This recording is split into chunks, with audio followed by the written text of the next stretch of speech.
সকাল বন্ধুরা, তোমরা সবাই কেমন আছো? আশা করছি তোমরা সবাই খুব ভালো আছো। এই দেখো মিঠিকে চিপস দিয়েছি, মিঠি কত খুশি। কটা চিপস একটা দাদাকে দিয়ে দাও। দাদা এখন ক্রিকেট ক্লাস থেকে এসছে, তো দিচ্ছি, খুলে দিচ্ছি তো নাও। তার সাথে কিন্তু এখন তাড়াতাড়ি করে রান্নাটা করে নেবো। চলো ভালো করে আগে সবজিগুলো ধুয়ে নিই, কারণ সবজিগুলো পরিষ্কারভাবে ধুলে কিন্তু মানে পেটের রোগ কিছু হবে না। ঠোঙা করে কি নিয়ে এসছে, অনেক দিন পর ঠোঙা দেখলাম। এখন তো প্লাস্টিকের জিনিসে এই যে শুকনো লঙ্কা, তো এক ঠোঙা শুকনো লঙ্কা নিয়ে এসছে। এই দেখো ঝটপট করে হয়ে গেছে, গাজর ক্যাপসিকাম দিয়ে বেশ ভালো হয়েছে। তো এটা তাড়াতাড়ি করে টিফিন দিয়ে দেবো। এই আমার যখন খুব দেরি হয়ে যায় না, তখন এই করি, বাড়িতে একটু সবজি দিয়ে ম্যাগিটা করে নিই, খুব তাড়াতাড়ি করে হয়ে যায়। আর আজকে দেখছো মানে কি পরিস্থিতি, আমার সবে মাঠ থেকে এলাম, তো বাচ্চাদের না খুব জোর মানে খিদে পেয়েছে, ওদের তো এখনো খেতে দিইনি। মিঠিও চলে এসে, তুমি ওসো না মা। মিঠি এখন গাড়ি করে খেলছে, এই গাড়িটা মিঠির খুব পছন্দ। তুমি তাহলে ঝটপট করে সবাইকে দিয়ে দিই খেতে। এখন ম্যাগিটা সবাইকে দিয়ে দিই, কারণ সকাল থেকে না কেউ খায়নি, একদম মানে সকালে উঠেই বেরিয়ে গেছি, তারপর এই এলাম। হ্যাঁ এই দিচ্ছি। মিঠি দাদার সাথে খেলছে কাঠ দিয়ে, আর এই কাঠগুলো মিঠির দাদা এনেছে। দেখো কি কাঠ দিয়ে তুমি খেলছো? আচ্ছা বেবিও খেলছো? আচ্ছা এটা মিঠির বেবি, আর এটা ভলু, ভলুর সাথে খেলছে। আমাদের এখন ব্রেকফাস্ট হয়েছে, তো বাসনগুলো এখন ভালো করে মেজে নেবো। কি করছো? কেক রান্না করছো, তা আবার হাঁড়িতে? আচ্ছা দেখো রান্নাঘর থেকে হাঁড়ি হাতা খুন্তি নিয়ে এসছে। বেবি ওখানে পড়ে আছে কেন? হ্যাঁ বেবিকে গাড়িতে বসাও। হ্যাঁ ওখান থেকে গাড়িতে বসাও। হ্যাঁ আচ্ছা ওখানে বসিয়ে দাও। বেবি খেলছে? হ্যাঁ ও হ্যাপি বার্থডে কেক।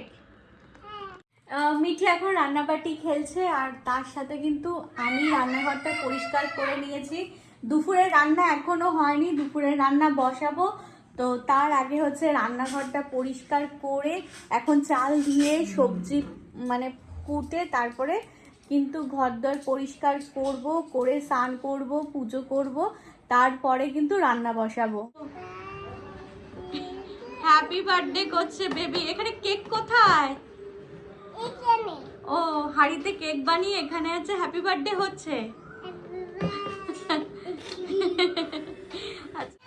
রান্নাঘরে আবার সমস্ত বাসন মাজা হয়ে গেছে, এখন রান্নাঘরটা একটু মুছে নিলেই হবে। এখন রান্নাঘর পুরো পরিষ্কার, বেসিনে একটু বাসন নেই। তো এখন সবজিগুলো আছে ঢেঁড়স পটল, তো এগুলো কুটে নেবো। সবজিগুলো তাড়াতাড়ি কুটে রেখে দিচ্ছি, এখন কিন্তু রান্না করব না, রান্নাটা একটু পরে করব, কারণ সবজি কাটাটা হয়ে থাকলে কিন্তু রান্নাটা ঝটপট করে হয়ে যায়। আজকে তেমন কিছু হবে না, আজকে ঢেঁড়স ভাজা, তার সাথে পটল ভাজা, আলু ভাজা আর ডাল, আমের ডাল। তো তাড়াতাড়ি মোটামুটি আমার হয়ে গেছে এখন।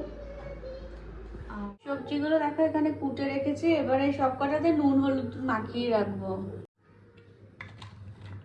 প্রথমে একটু নুন আর তারপরে একটু হলুদ দিলেই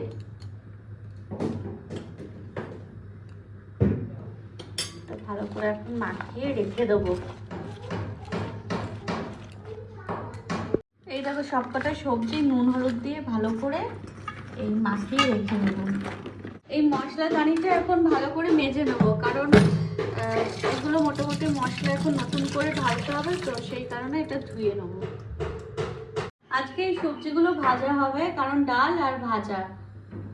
ধোয়া হয়ে গেছে, এখন এই জানালার রোদে মেলে দিলাম, কারণ এই জানালাটা প্রচণ্ড রোদ আসে। আজকে তাড়াতাড়ি করে রান্না করে নিলাম ভাত, তার সাথে ডাল আর তার সাথে আলু, পটল আর ঢেঁড়স ভাজা। এবার রান্নাটা কমপ্লিট হলো, একটা বিশাল মানে কাজ কমপ্লিট হলো। কারণ কি বলতো, ঠিক সময় মতো খাবারটা রেডি না করলে না সবার কথা শুনতে হয়। মানে এই কারণে আমি ঠিক 12টা থেকে 1টার মধ্যে রান্নাটা কমপ্লিট করে নিই। তার আগে আমি পুজো দিয়ে নিই, কিন্তু আজকে আর পুজো দেওয়া হয়নি, কারণ সকালে উঠেই বেরিয়ে গেছিলাম। আর এই এলাম, এসে তাড়াতাড়ি করে জলখাবার করে এই রান্না করে এখন একটু ফ্রেশ হয়ে নেবো, কারণ একটু ফেস ওয়াশ দিয়ে তারপর হচ্ছে স্নান করবো, স্নান করে পুজো দেবো, তারপরে আবার দেখা হবে। পুজো দিতে এসছি তো, ঠাকুর এখন স্নান করিয়ে ভালো করে পুজো দেব। গোপাল সোনাকে ভালো করে স্নান করিয়ে দিই। তুমি স্নান করাবে? ঠিক আছে, মিঠি এখন স্নান করাবে, সুন্দর করে স্নান করিয়ে দাও। এনেছি, দেখছি, আমিও দেখিনি এখনো কি সন্দেশ, লাড্ডু, লাড্ডু গোপালকে আর ঠাকুরকে দেব। স্নান পুজো করে এসছি তো, এখন আবার দুপুরবেলা কি করি, দুপুরবেলা আবার কিছুটা কাজ গুছিয়ে রাখবো। তো মশলাদানিটা ধুয়ে রেখেছি, তো সেখানে এখন সব মশলাগুলো ঢেলে রাখবো। প্রথমে হলুদ ঢেলে রাখি, আমি মানে শ্বশুর বাড়িতে এসে যেরকম শিখেছি ওরকমভাবেই করি। ফোড়নের জিনিসগুলো রাখছি, তো এখানে হচ্ছে মেন হলুদ গুঁড়ো, জিরের গুঁড়ো, তার সাথে শুকনো লঙ্কা আর ফোড়ন, যেসব জিনিসগুলো দিতে হয় তো সেইগুলো রেখে দেবো। মশলাপাতি সমস্ত কিছু সাজানো হয়ে গেছে, এগুলো এখন গুছিয়ে রাখলে তাড়াতাড়ি করে কিন্তু রান্নার সময় আমরা হাতে পাই।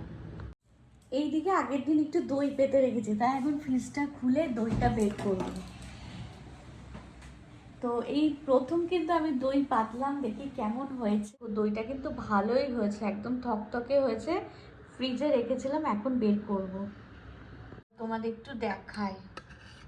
এই দেখো কিরকম থকথকে দই হয়েছে। এখন বিকেল হয়ে গেছে, দুপুরবেলা আর ঘুমাইনি, তো ছাদে আসবো। ছাদে কিছু জামা কাপড় মেলা আছে, আর তার সাথে ঠাকুর ঘরেও আসবো, কারণ ছাদের ঠিক পাশেই ঠাকুর ঘর। দেখো দরজাটা খুলে দিলাম ঠাকুর ঘরে। তো দুপুরবেলা হচ্ছে দরজাটা বন্ধ করে ফ্যান চালিয়ে যাই। এখন ঠাকুর ঘরে সমস্ত দরজা জানালা খুলে দেবো। ঠাকুরের দর্শন করে নাও, কারণ এখন ঠাকুরের ঘরের দরজা খুলে দিয়েছি, দুপুরবেলা দরজা বন্ধ করে রাখি, আর ঘরে লাইট ফ্যান থাকে, তো এখন ছাদের দরজাটা খুলে দিয়েছি। বাইরে আজকে প্রচণ্ড হাওয়া দিচ্ছে, আর সত্যি কথা বলতে একটু বৃষ্টিও আসছে বিকেলের দিকে এখানে রোজই।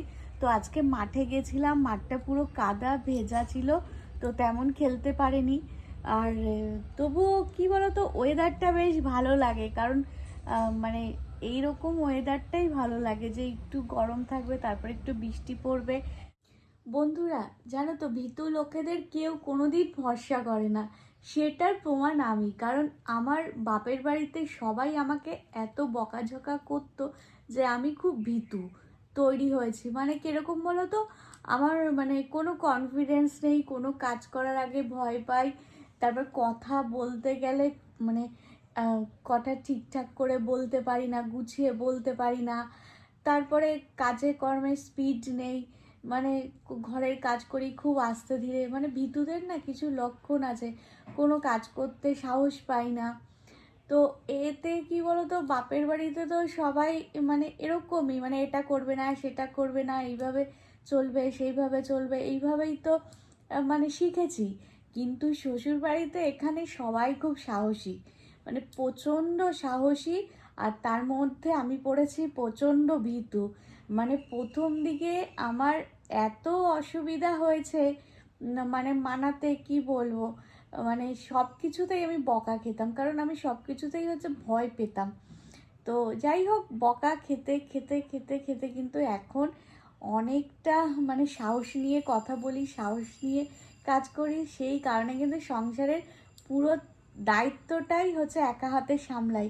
মানে একদিন এমন ছিল যে একটা কাজ করলে পরের কাজ করার জন্য কোনো এনার্জিই থাকতো না, কিন্তু এখন দেখো সকাল সেই 6:30টায় উঠেছি, এখন বাজে হচ্ছে 5টা 5:30 বেজে গেছে, তো কন্টিনিউ ঘরের কাজ করে চলেছি। তার মানে বুঝতে পারছো যে কতটা শক্তি লাগে যে একটা সংসার সামলাতে, ঘর সামলাতে। সেখানে ভীতু হলে কিন্তু মানে খুবই মুশকিল।